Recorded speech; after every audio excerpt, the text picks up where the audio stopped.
prueba y vimos ahí, yo les di un concepto de derecho probatorio, compañeros. ¿Alguien lo apuntó? ¿Lo tienen por ahí? Sí, licenciado, déjeme verlo aquí ahorita. ¿Todos lo tienen? ¿Y nos lo dio? ¿Sí? ¿Alguien que no lo tenga, compañeros? Yo, licenciado, buenas tardes. Disculpe. Usted lo tiene en la... Va, vamos a ver otra vez, pues. Lo vamos a buscar. Bueno, vamos a establecer entonces concepto de la prueba y concepto de derecho probatorio. Por favor, todos, pues. La prueba se define como el medio por el cual se busca demostrar la veracidad de los hechos relevantes en un proceso legal, permitiendo al juez formar una convicción sobre ellos. En otras palabras, es el conjunto de elementos, documentos, testimonios, peritajes, etcétera, que se utilizan para convencer al juez de la existencia o no de los hechos que se disputan, ¿verdad? ¿Qué quiere decir? De que la prueba va orientada a poderle demostrar a un juez la veracidad de los hechos a través de documentos, testimonios, peritajes, testigos que puedan fundar cómo pudieron suscitarse los hechos, ¿verdad? Bueno, derecho probatorio. El derecho probatorio, como parte del derecho procesal, se refiere al conjunto de normas y principios que regulan la producción, admisión, valoración y eficacia de las pruebas en los procesos judiciales. Esta área del derecho determina cómo y cuándo se pueden presentar y evaluar evidencias para demostrar la verdad de los hechos en el litigio. ¿Qué quiere decir esto? De que a través de las instancias procesales, de las fases procesales, cuando una persona es sujeta y es ligada a un proceso penal, que como les recuerdo, ¿en qué momento va a ser una persona ligada a un proceso penal? Al momento que la detienen. ¿Desde ese momento creen ustedes de que ya una persona está ligada a un proceso penal? ¿O cómo No, sería? No, licenciado, licenciado. Ah, tendría que ser después de la primera audiencia, si no estoy mal. va. Pero ¿qué sucede en esa primera audiencia? Es la El juez lectura del escucha. acta inicial. Vamos a ir dándole el derecho a cada compañero para que se exprese, pero vamos a ir con la mano levantada en su parte de abajo. Tienen ahí la reacción para que puedan subir la manita, si no nos vamos. Va. Elizabeth, tiene todo el uso. Sí se ve el documento, perdonen. Gracias, sí, vamos a ver de desarrollarlo. Si podemos hoy los empezamos a desarrollar y si no mañana los desarrollamos. Es parte del curso, compañeros, para que ustedes puedan determinar ahí ciertos elementos. Avisa si quiere que lo comparta. Voy a estar aquí pendientes. Sí, compártalos en la clase, por favor. Y posterior los vamos a ir viendo acá en la clase. Si nos da tiempo, empezamos a ver una prevención policial. Gracias, compañera. De acuerdo. Bueno, entonces, alguien que quiera manifestarse en qué momento es que una persona es sujetada o ligada o ya queda adherida en un proceso penal. ¿Es en la flagrancia, cuando lo agarran? ¿O cómo? Sí, compañera Elizabeth. Ok, bueno, la persona que es detenida, bueno, ya sea en flagrancia, no queda ligada a proceso desde que lo detienen, queda ligada a proceso después de la primera audiencia donde se lee el acta inicial, es donde leen los cargos, ¿verdad? De por qué le detuvieron y pues si hay pruebas se muestran de una vez delante del juez y es el juez quien determina si esta persona queda ligada a proceso. Ah, muy bien, compañera, gracias. Ahí vamos. ¿Alguien más que quiera darnos una idea, compartir conocimiento, compañeros? Carlos.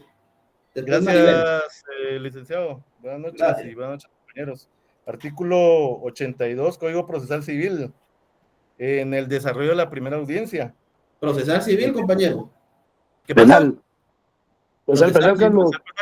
Gracias. Penal, perdón. Ahí, artículo 82, son los nervios, Lick. Sí, no tenga pena, compañero, es normal, pero para eso estamos acá aprendiendo. Dice el juez en el numeral quinto, el juez concederá nuevamente la palabra al fiscal y al defensor para que demuestren y argumenten sobre la necesidad de medidas de coerción, debiendo esto resolver en forma inmediata. Permítame, es que me perdí, creo. Sí, correcto. Entonces ahí es donde resuelve el juez de forma inmediata si es ligado a proceso o no. En el numeral 4 es. Gracias, compañero. Gracias, Numeral compañero. 4. Muy bien. El juez concederá la palabra al fiscal y al defensor para que demuestren y argumenten sobre la posibilidad de ligarlo a proceso, debiendo resolver en forma inmediata. Numeral 4 del artículo 82. Y nosotros lo numeramos como paso 6, ¿verdad? Lo dividimos en diferentes pasos y ese lo nombramos como paso 6, y entonces ya el juez ya determina si lo liga a proceso, pues si no lo liga, pues lo deben de soltar, ¿verdad? Y si lo liga a proceso, pues él ya programa el acto conclusivo, ¿verdad? Para la siguiente audiencia. Claro, vamos a ver esas diligencias, pero muy bien, compañero. Vamos a dar la palabra a la compañera Maribel. Compañera. Buenas tardes, licenciado. Como este es un procedimiento que se desarrolla en sus etapas o sus fases, se desarrollan de forma ordenada y concatenada con el objetivo de determinar si se cometió un hecho delictivo o no y establecer la participación del sindicado. Basado en eso, entonces esta es una fase preparatoria, que es la fase inicial donde se investiga la comisión de un delito. Y regularmente pues se encuentra esto a cargo del Ministerio Público, quien es el que plantea una acusación inicial ante un órgano jurisdiccional competente, ¿verdad? Esto se lleva a cabo mediante una audiencia de primera declaración y es ahí donde se establece si existe un fundamento serio para iniciar un proceso penal en contra del sindicado. Muy bien, compañera, gracias. Gracias, compañeros, por habernos aportado esa información tan importante y poder ver de que efectivamente sí van concatenados en su estudio en el derecho penal, compañeros. Vean, pues, efectivamente, en el momento que una persona queda ligada a proceso penal, es en esa audiencia. Definitivamente cuando el juez le ha dado la palabra al Ministerio Público y Ministerio Público intima los hechos en tiempo, modo y lugar. Luego lo que les decía, ¿verdad? Ministerio Público objetivamente, escuchen bien esto, principio de objetividad, ley de la orgánica del Ministerio Público, tiene la obligación de que si realiza la imputación, debe de tener elementos racionales, elementos de convicción que puedan dar indicio a desvanecer la presunción de inocencia de las personas o de la persona que estemos representando, ejerciendo esa defensa material, ¿verdad?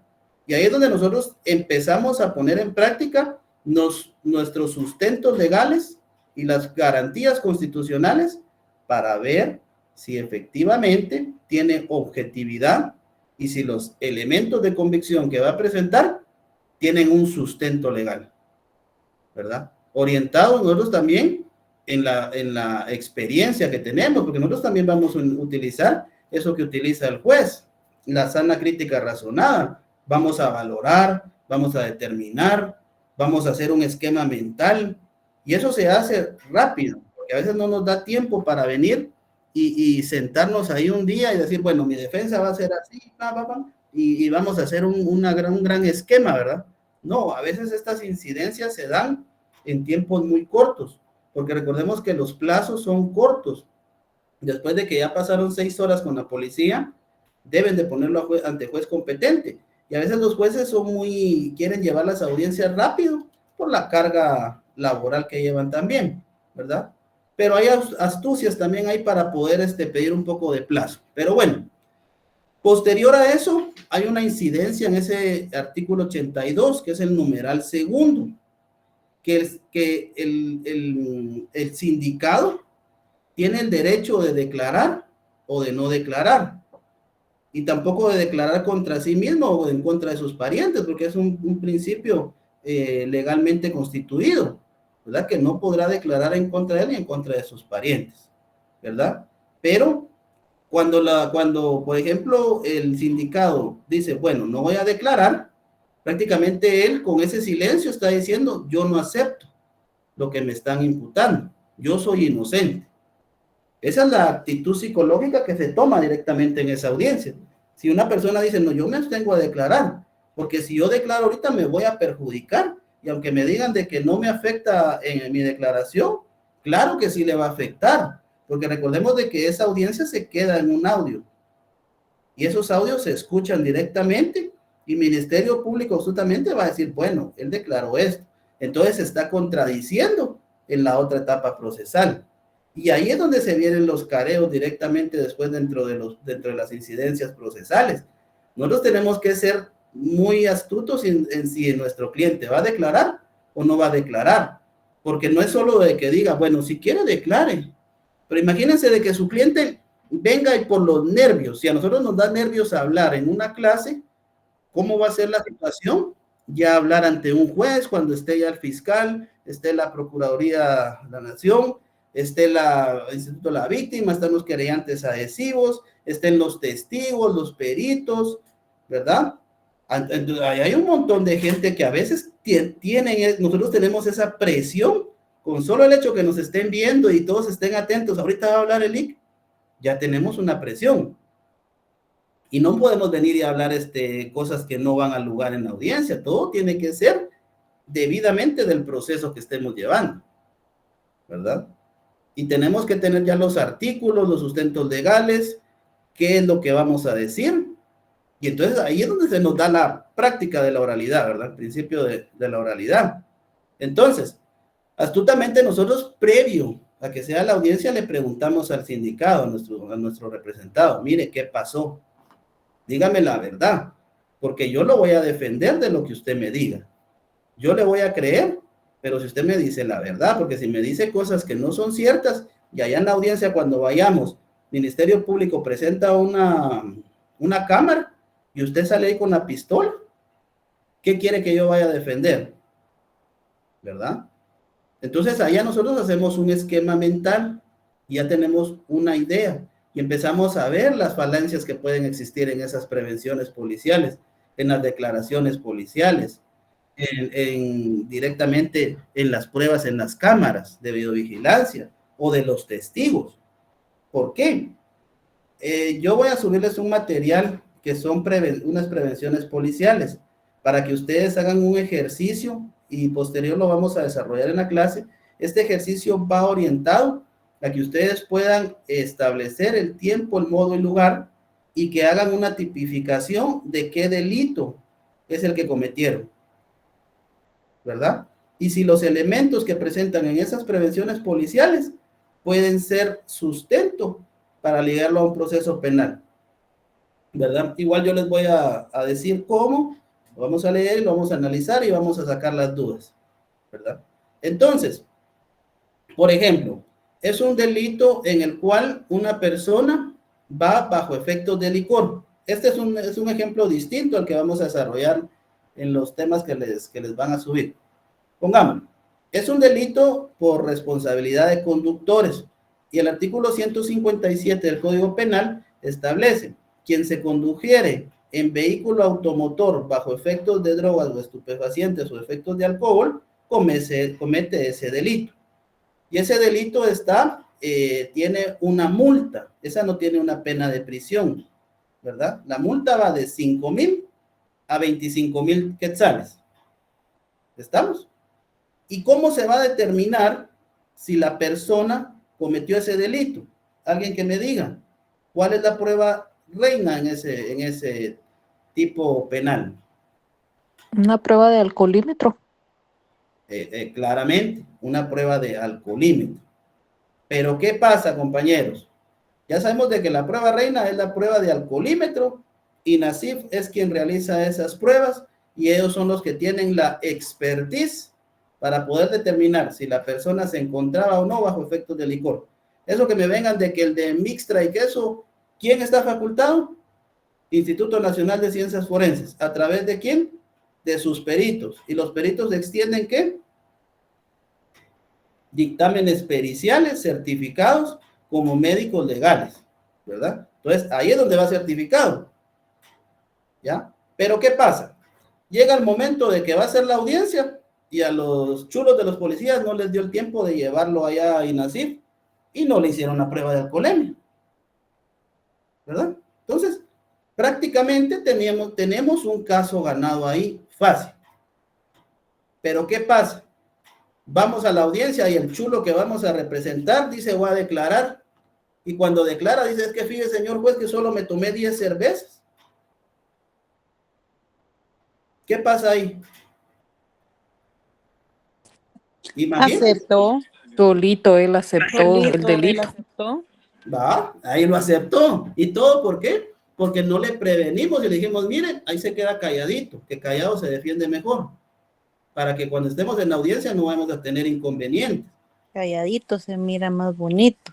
Así mero, así merita, así es la situación. Pero yo les digo esto porque esto directamente, compañeros, esto, aunque no lo crean, se da en la práctica. Y por cositas muy sencillas podemos hacer de que el caso se nos caiga. ¿Y qué va a pasar cuando el juez escuche eso? Porque como declaró, y el artículo, lean el artículo 488 del Código Penal, procesal penal. Por favor, alguien que le dé lectura. ¿Lo leo? Por favor, compañera. Artículo 488. Juicio por faltas. Artículo 488. Procedimiento. Para juzgar las faltas, los delitos contra la seguridad del tránsito y todos aquellos cuya sanción sea de multa, el juez de paz oirá al ofendido o a la autoridad que hace la denuncia e inmediatamente al imputado. Si éste se reconoce culpable y no se estiman necesarias diligencias ulteriores, el juez en el mismo acto pronunciará la sentencia correspondiente aplicando la pena, si es el caso, y ordenará el comiso o la restitución de la cosa secuestrada si fuere procedente. Gracias, compañera. Entonces, como podemos observar, yo les dije que el delito o la falta, porque es una falta la responsabilidad de conductores. Y acá, como ustedes pueden ver, en este artículo 488 al 490 está regulado el juicio por faltas. ¿Ya? Entonces, en la audiencia ustedes, como es por una falta, van a desarrollar este procedimiento específico por las faltas. Pero acá dicen, para juzgar las faltas o los delitos contra la seguridad del tránsito y todos aquellos, recordemos que la responsabilidad de conductores es un delito que va a poder ocasionar un hecho de tránsito, porque va en un vehículo automotor. Pero lo va a conocer juez de paz. ¿Por qué juez de paz? Porque los jueces de paz tienen la facultad de poder, dentro de sus atribuciones, juzgar los juicios por faltas y los delitos que sean menores de 5 años de prisión. Posterior vamos a ver esa clasificación, compañeros. Entonces, dice, el juez oirá al ofendido o a la autoridad que hace la denuncia e inmediatamente al imputado. Y acá, posterior, dice, si se reconoce culpable y no estiman necesarias diligencias ulteriores, el juez en el mismo acto pronunciará la sentencia. ¿Y qué es lo que va a responder ahí el juez? Le va a decir, dicto una sentencia condenatoria, porque él aceptó que se tomó 10 cervezas, ¿verdad? Ahora bien, si este sindicado, nos vamos en el artículo 489, y el sindicado no declara, manifiesta. Cuando el imputado no reconozca su culpabilidad o sean necesarias realizar diligencias ulteriores, el juez convocará inmediatamente a juicio oral y público al imputado. ¿Verdad? Entonces, si el imputado en ese momento dice, no, señor juez, hoy no quiero declarar porque todavía ando algo alegre. Entonces, él no reconoció la culpabilidad. ¿Y qué le solicitamos al juez? Señor juez, como debidamente se deben de realizar diligencias ulteriores, porque no existe en este momento un dictamen pericial que es la prueba fundamental para establecer si la persona se conducía o no bajo efectos de licor, es necesario realizar diligencias ulteriores. También, señor juez, que en esta sala de audiencias no se encuentran los agentes aprensores. Y por principio de legalidad, se debe llevar a cabo el principio de contradicción para que los agentes aprensores puedan declarar cómo fueron los hechos y puedan manifestarse. Y por consiguiente, si no se lleva a ese contradictorio y no se tiene a la vista ese dictamen pericial donde puede establecer si es positivo o no, le solicito que se convoque a juicio oral y público. Toda vez, señor juez, de que por economía procesal e inmediación se le solicita que desestime esta causa, ya que al momento de que se solicite el dictamen pericial no se va a poder tener a la vista, toda vez de que los momentos procesales ya han suscrito, ya han fenecido. Entonces, desestime esta causa por no existir esa prueba material. Artículo 310. Desestimación. Los jueces pueden desestimar. Artículo 465 ter. Procedimiento de delitos menos graves. Ahí está la desestimación y ustedes podrán saber de que el juez tiene la facultad para poder desestimar, los compañeros. Estamos. Entonces, pongamos de que si el juez nos resuelve favorablemente, va a desestimar. Pero previo a que, como recordemos de que nosotros tenemos la oportunidad para expresar nuestra defensa una vez en la audiencia legalmente constituido. Pero como no sabemos si el juez nos lo va a desestimar y le solicitamos de que se convoque a juicio oral y público, debemos de preparar cómo va a ser la libertad del sindicado. Si va a ser una libertad simple o va a ser una libertad caucionada. Porque si le dejamos al juez la libertad de que él diga, bueno, como creo de que tal vez sí pueda existir por ahí esa prueba, para que recobre su libertad, le va a poner una caución de 5,000 quetzales. Y ya que el juez tuvo la palabra, muy difícilmente nos va a volver a decir, mire, ¿le parece que le ponga 5,000? No, ¿verdad?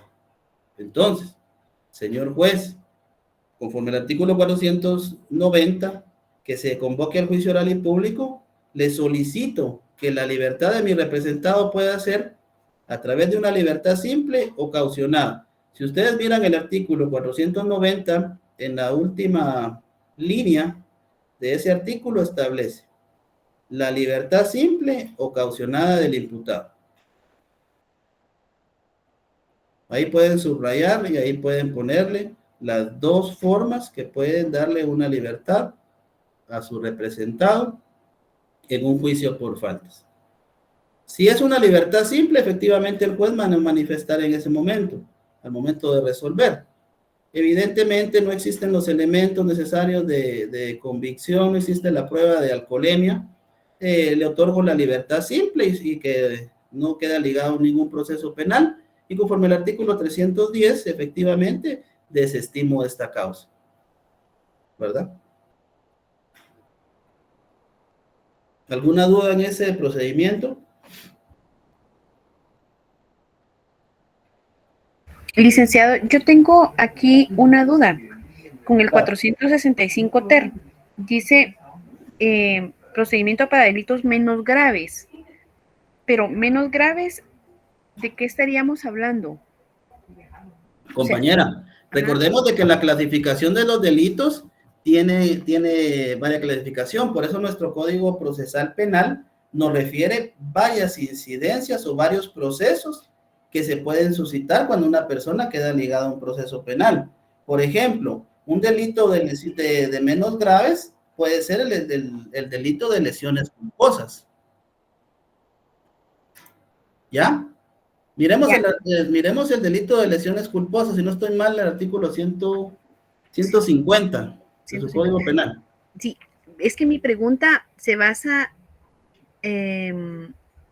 con respecto a un caso en específico.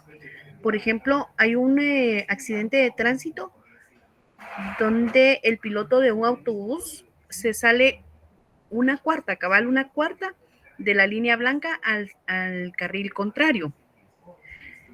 Pero en esa línea blanca iban 2 motoristas.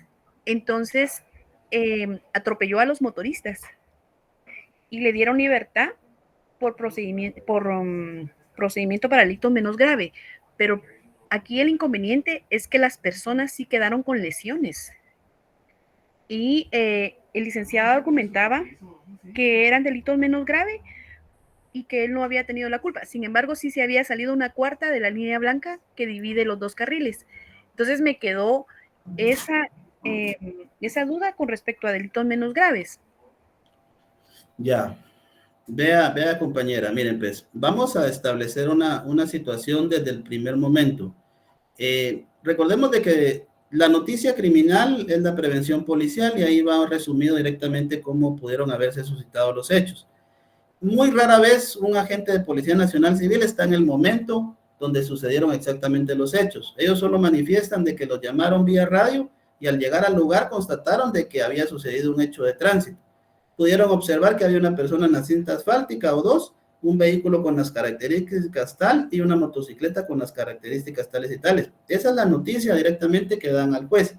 El juez directamente y el Ministerio Público al momento que hacen la recopilación de los hechos manifiestan, es un delito de lesiones culposas.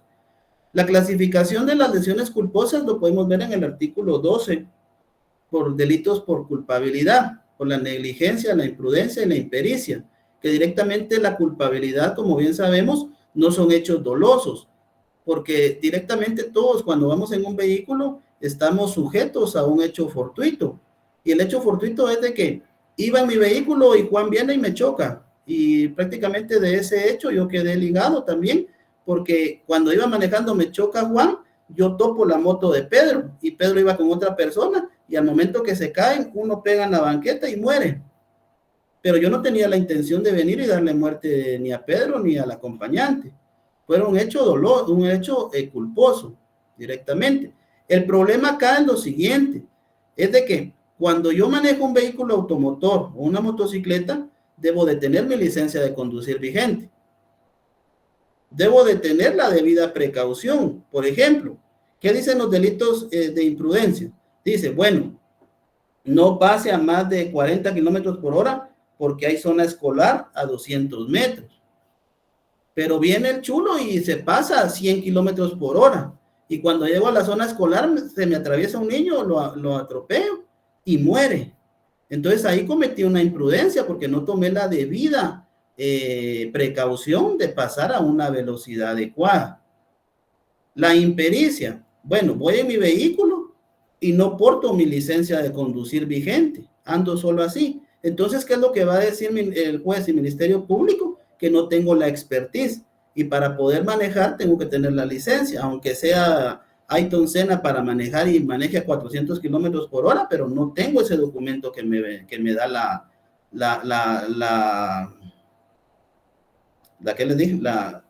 la pericia, ¿verdad?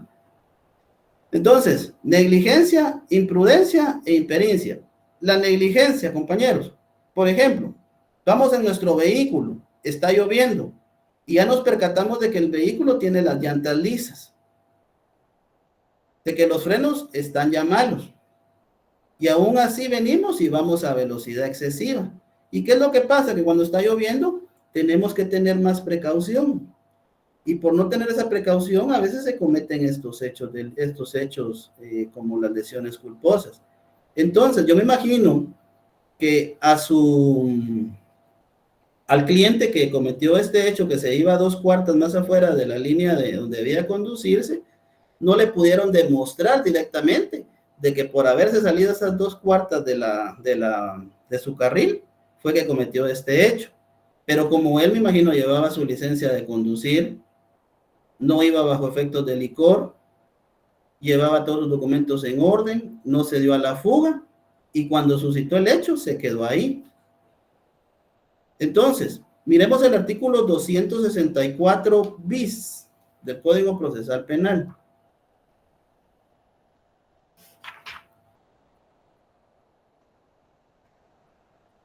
¿Alguien que le pueda dar lectura? Por favor, compañeros. Artículo 264 bis está inconstitucional, dice. Pero del Código Procesal Penal, pero lo siento, estaba viendo el Código Penal. Arresto domiciliario. En hechos de tránsito, cuando se trate de hechos por accidentes de tránsito, los causantes de ellos deberán quedarse en libertad inmediata, bajo arresto domiciliario. ¿Sigo, licenciado? Por favor.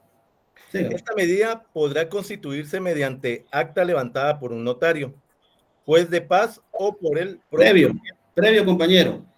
Específicamente, ¿quién va a redactar esa acta? Un notario. Un notario, acta de arresto domiciliario. Pónganle ahí una crucita y recuérdense, acta de arresto domiciliario, para que recobre su libertad inmediata. Siga, compañero, por favor. Mediante acta levantada por un notario, juez de paz o por el propio jefe, deberán hacerse constar los datos de identificación personal, tanto del beneficiado como de su fiador, quienes deberán identificarse con su DPI o su licencia de conducir vehículos automotores, debiéndose registrar la dirección de la residencia de ambos. El juez de primera instancia competente, al recibir los antecedentes, examinará y determinará la duración de la medida, pudiendo ordenar la sustitución de la misma por cualesquiera de las contempladas en el artículo anterior. No gozará del beneficio la persona que en el momento del hecho se encontrara en alguna de las situaciones siguientes. 1. En estado de ebriedad o bajo efectos de drogas o estupefacientes. 2.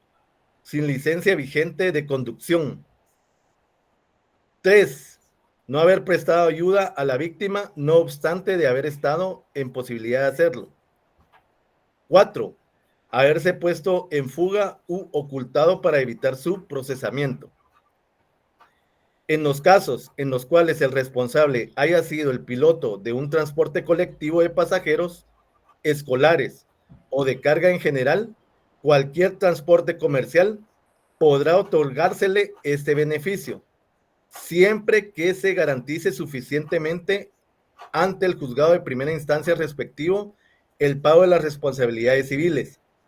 La garantía podrá constituirse mediante primera hipoteca, fianza prestada por entidad autorizada para operar en el país o mediante el depósito de una cantidad de dinero en la tesorería del organismo judicial y que el juez fijará en cada caso.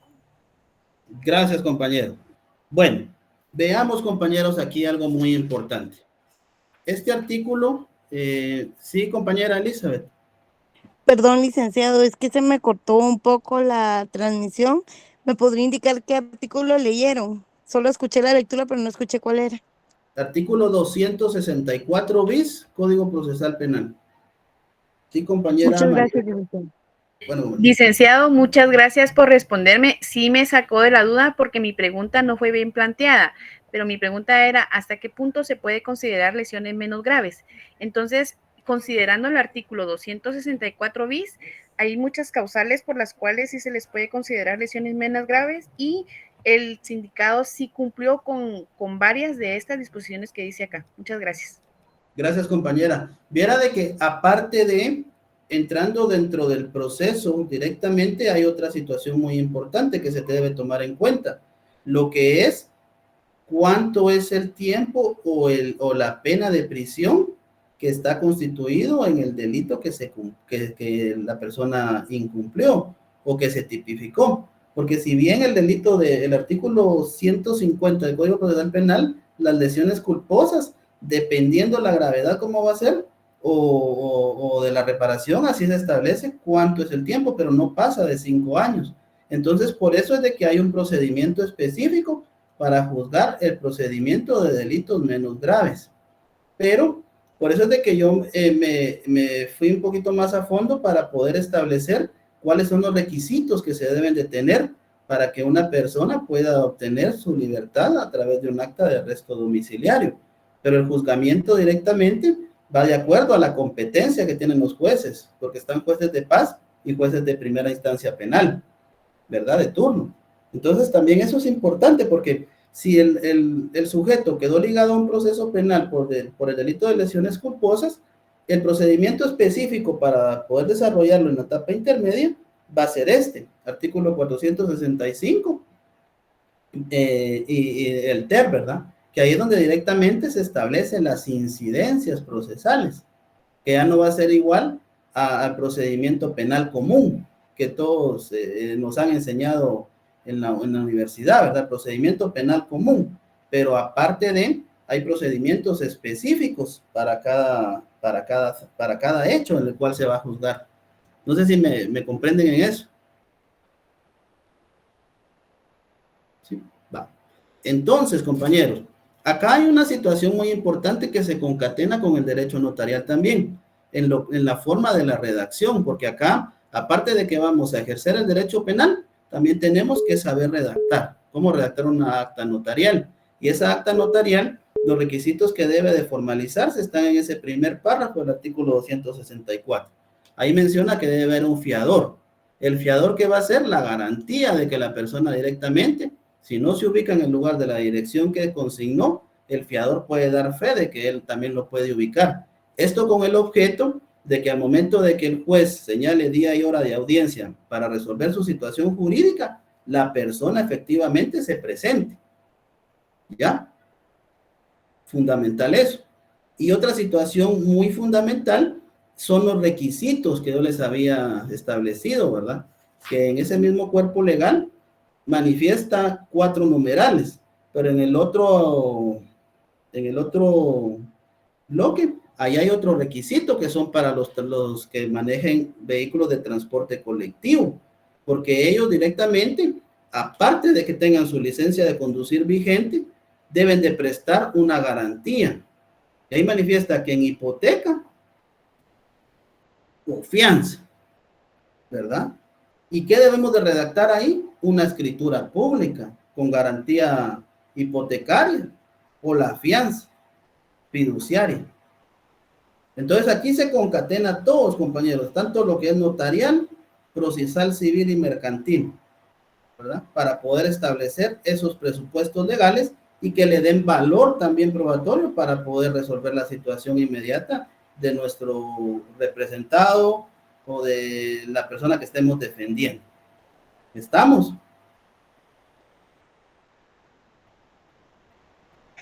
Sí, licenciado. Va. Miren que estas clases se van rápido el tiempo, compañeros. Esto es muy amplio el derecho penal. Disculpe, ¿Sí, compañero? relacionado al acta notarial, los que pueden levantarlo son el notario, el juez de paz y el jefe de policía.